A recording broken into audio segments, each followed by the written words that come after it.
আসসালামু আলাইকুম বন্ধুরা, এই যে দেখো চলে আসলাম রান্নাঘরে। এখন বাজে 10:30 রাত। তো এটা হচ্ছে কলই শাক। এটাকে আমরা বলি খেসারি কলই, কেউ বলে তেড়ো কলই। তো খেসারিই হবে, খেসারির যে ডালটা হয় সেই খেসারির ডালের শাক। এখন আমি এটা ভাজি করব। তো দেখো এখানে আমি কিছু চিংড়ি মাছ নিয়েছি, রসুন, পেঁয়াজ, কাঁচামরিচ, হলুদ, লবণ, তেল। বন্ধুরা প্লিজ একটা লাইক দিয়ে আমার ভিডিওটা দেখা শুরু করো আর অ্যাড সহ পুরো ভিডিওটা দেখে নিও। চলো তাহলে রান্নাটা বসাই। এই কলই শাকটা কিন্তু ভাজি করে খেতে হয়। ভাজি করে খেতে খুব মজা। আমরা অনেক সময় কিন্তু চালের যে খুদ হয় সেই খুদ দিয়ে খুদ ফুটাইয়ে খাই, বুয়া ভাত রান্না করে খাই। চলো তাহলে বন্ধুরা রান্নাটা শুরু করি। এখন আমি শাকগুলো আগে দিয়ে দেব। শাকগুলো দিয়ে একটু সিদ্ধ করে নেব। তো শাকগুলো আমি দিয়ে দিলাম।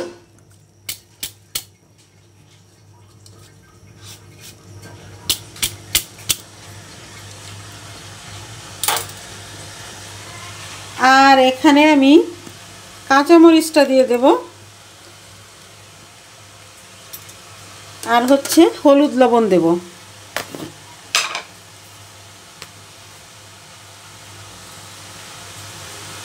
লবণটা দিয়ে দিলাম পরিমাণ মতো। পরে আবার একটু শাকটা সিদ্ধ হয়ে গেলে চেখে দেখব, তারপরে দেব। আর হচ্ছে হলুদ দিয়ে দিলাম।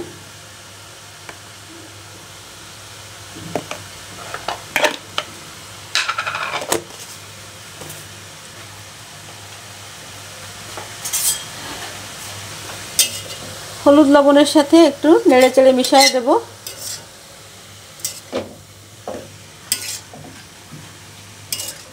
এই শাকগুলি কিন্তু সিদ্ধ হলে আরও সুন্দর কালার আসে। যখন সিদ্ধ করা হয় তখন কিন্তু সিদ্ধটা হয়ে গেলে সুন্দর আরও গাঢ় সবুজ রং ধারণ করে। কিন্তু আবার বেশি যদি কড়া ভাজা হয়ে যায় তখন কিন্তু আবার লালচে বর্ণ হয়ে যায়, সেটা আবার কিন্তু দেখতে ভালো লাগে না। এটা আমার আগে ভাজি করছি, তো বেশি যখন জাল হয়ে গেছে তখন কিন্তু লাল লাল হয়ে যায়। কিন্তু এটা দিয়ে বুয়া ভাত রান্না করলে খুবই টেস্টি হয় খেতে, সুন্দর একটা ঘ্রাণ বের হয়। দেখো অনেকটাই কমে গেছে, এর জন্য আমি কিন্তু লবণ কম দিছি। আর দেখো কত সুন্দর সবুজ কালার হয়ে গেছে, একদম একটা ডিপ সবুজ কালার।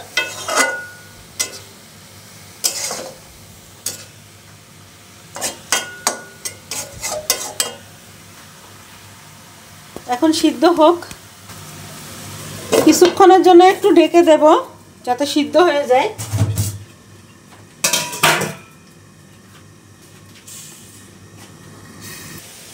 বন্ধুরা শাকগুলি কিন্তু সিদ্ধ হয়ে গেছে, আমি এখন তুলে নেব।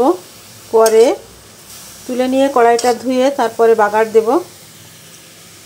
চলো তাহলে শাকটা তুলে নেই, চুলাটা বন্ধ করে দিই। কড়াইটা ধুয়ে এনে আবার চুলায় দিয়ে দিলাম। গরম হলে তেল দিয়ে দেব। এখন আমি তেল দিয়ে দিচ্ছি। তেল দিয়ে আগে আমি চিংড়ি মাছগুলো একটু ভেজে নেব। তেল কিন্তু যথেষ্ট পরিমাণ গরম হয়ে গেছে, এবার মাছগুলি আমি ভেজে নিই।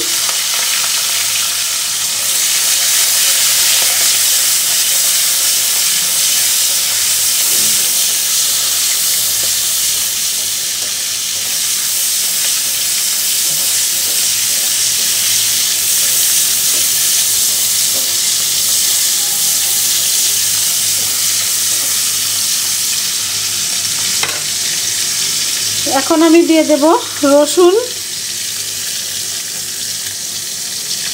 আর পেঁয়াজ।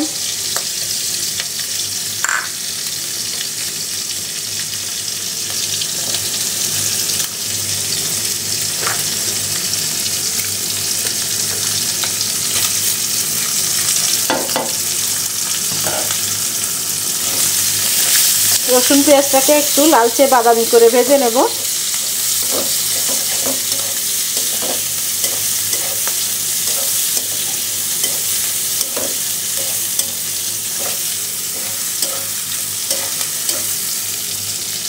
বন্ধুরা, পেঁয়াজটা একটু লালচে বাদামি করে ভাজা হলে তারপর আবার আসছি।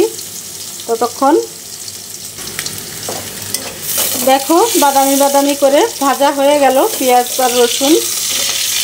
এখন আমি সিদ্ধ করে রাখা শাকগুলি এখানে দিয়ে দেব। দেখো, শীত চলে যাবার আগে এই রেসিপিটা অবশ্যই তোমরা করে খাবে।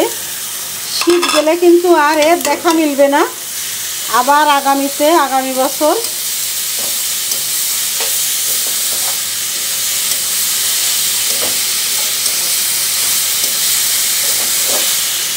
এখন ভালো করে ভেজে নেব, যে একটু পানি পানি ভাব আছে ওই পানিটা একেবারে টেনে যাবে। খুব সুন্দর করে ভাজা ভাজা করে নেব।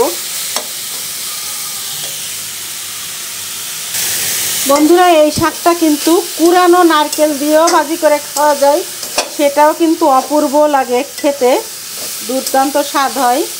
আমরা আগে গ্রামের বাড়িতে থেকে অনেক খেতাম নারকেল কুড়া দিয়ে এই শাক ভাজি করে। তো এখন যে নারকেলের যে দাম, একটা নারকেল কিনতে গেলে 100 টাকা 150 টাকা লাগে, বড় একটা নারকেল কিনতে গেলে 150 টাকা। তো নারকেল পিঠাতেই খাওয়া হয় না, এখন আর শাক ভাজিতে আর নারকেল দেওয়া হবে না।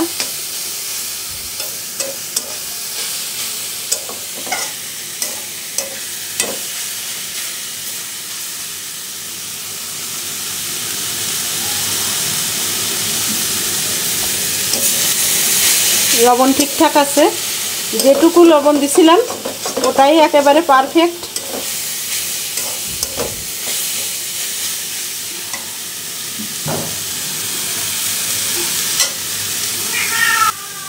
বন্ধুরা, আমার এখানে কিন্তু একটু ভুল হয়েছে, এখানে কয়েকটা শুকনো মরিচ ভাজা দিলে খুবই ভালো লাগতো। তো আমি শুকনো মরিচটা পরে ভেজে নেব, পরে ভেজে তারপরে শাকের ভিতরে দিয়ে দেব, কোনো ব্যাপার না।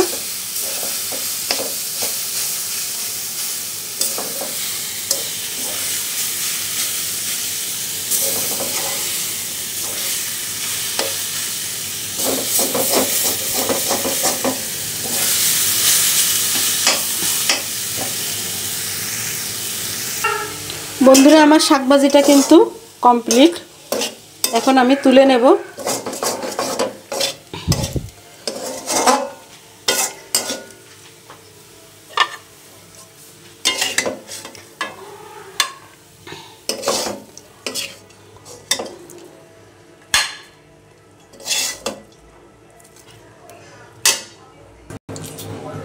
বন্ধুরা, আমার শাক ভাজিটা কমপ্লিট। কেমন লাগলো আজকের আমার এই শাক ভাজিটা অবশ্যই কমেন্টের মাধ্যমে জানাবে। ভালো লাগলে লাইক কমেন্ট শেয়ার করে দেবে। নতুন বন্ধু যদি কেউ থেকে থাকো, সাবস্ক্রাইব করে পাশে থাকা বেল বাটনটি অন করে দেবে, তাহলে ভিডিও ছাড়ার সঙ্গে সঙ্গে তোমাদের কাছে পৌঁছে যাবে। বন্ধুরা, আজকের মতো বিদায় নিচ্ছি। চলে আসবো নতুন দিনে নতুন কোনো একটি ব্লগ ভিডিও বা রেসিপির সঙ্গে। সে পর্যন্ত সবাই সুস্থ থেকো, ভালো থেকো। আল্লাহ হাফেজ, আসসালামু আলাইকুম।